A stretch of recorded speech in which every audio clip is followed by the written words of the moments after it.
关于种草莓准备的10款肥料，这个叫做草莓的十全大补单吗？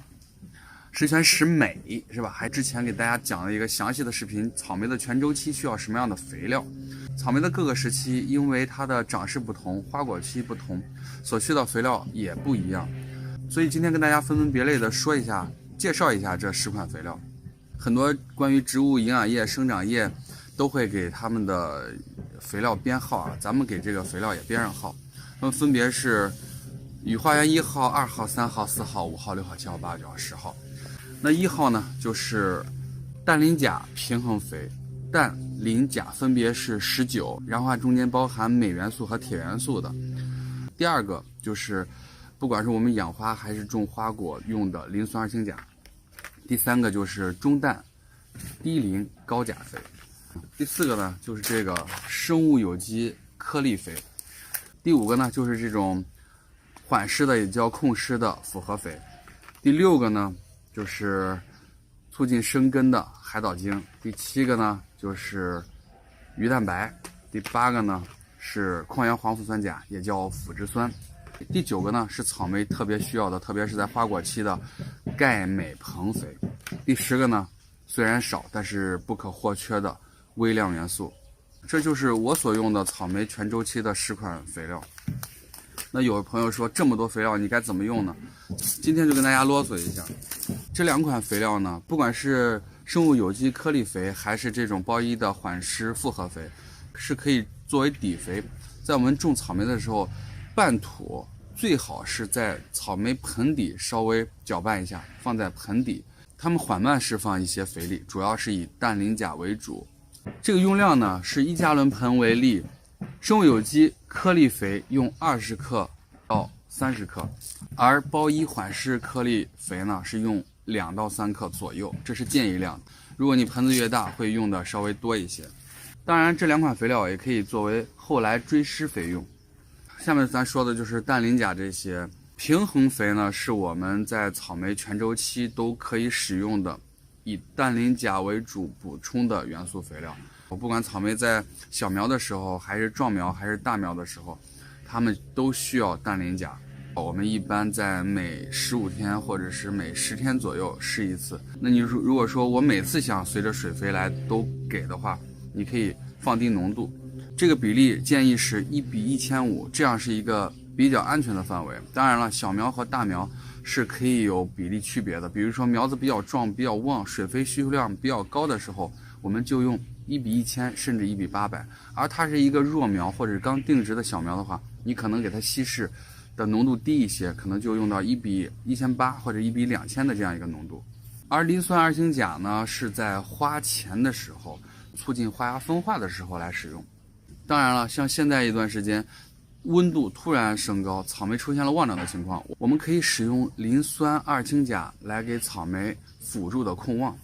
而这个中氮低磷高钾的肥料是在草莓膨果的后期，就是草莓果子在膨胀的后期，在转色期，增进草莓的外观色泽、油亮和草莓的甜度，也就是草莓的糖分转化。而这3款小黑色的瓶子就是海藻精、鱼蛋白和腐殖酸。海藻精是以促进草莓生根为主的，就比如说我们的草莓定植缓苗差不多的时候，长出来新的毛细根，给一定的海藻精会刺激它的根系发多发粗。而鱼蛋白呢，它不光是能辅助的促进生根，还能给草莓提供比如说氨基酸、小分子结构的这些营养元素。而腐殖酸呢，它促进生根不如前2款辅助性肥料，但是它可以改良草莓的土壤环境，中和草莓土壤基质的酸碱度。这3款呢，它们算是功能性辅助肥料，它们呢可以跟我刚刚介绍的那些肥料甚至是农药一起复配使用，可以贯穿在草莓种植的整个周期。我们建议的是这次用它，下一次用它，再下一次用它，来分别的轮换的使用。而这个钙镁硼呢，可以在草莓的全周期用2到4次。因为有大部分的人知道种草莓对钙元素的需求还要大于磷元素，所以钙元素是草莓需求的第3大元素，钙元素贯穿了整个草莓的种植周期，特别是开花前期，促进于花器的发育和授粉之后，促进于果子的膨胀，提高果实的硬度，都是离不开这个钙元素的。而最后的这款微量元素，虽然在植物生长过程当中需要的量是非常小的，但是它们也是不可或缺的。我们经常说的植物生长所需的16种或17种元素，除了碳、氢、氧这3个元素是在空气当中草莓能直接获取的，其他的氮、磷、钾、钙、镁、硫、铜、铁、锰、锌、硼、钼、氯、硅、硒这些元素都是在土壤机制当中，或者是我们后期通过养分施入给它们补充的。所以有些朋友听的脑袋都大了，我就种个草莓，你准备了这么多乱七八糟的让我给用。